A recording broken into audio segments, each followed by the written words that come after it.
So we have a minute to go through my color correction process. All right, so here's the deal. So I ended up getting one of these color correction thingamajigs from X-Rite, and the nice thing about this is you can go into DaVinci Resolve, and in DaVinci, especially if you have just focused right on the light you have it, you put a little box around that, you click apply, and then it knows what all these little squares are, and then boom, it can change.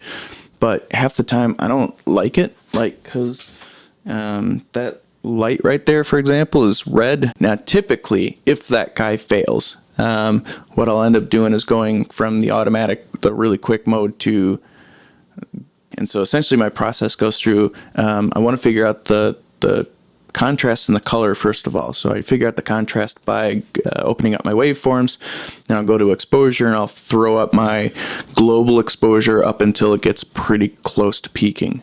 Not too close, but pretty close.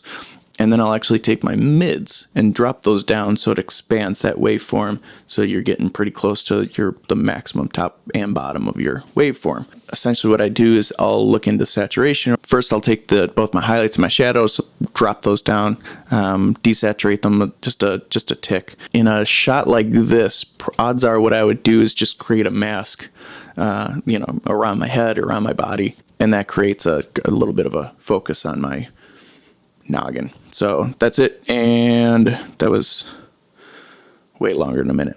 So fair enough. All right.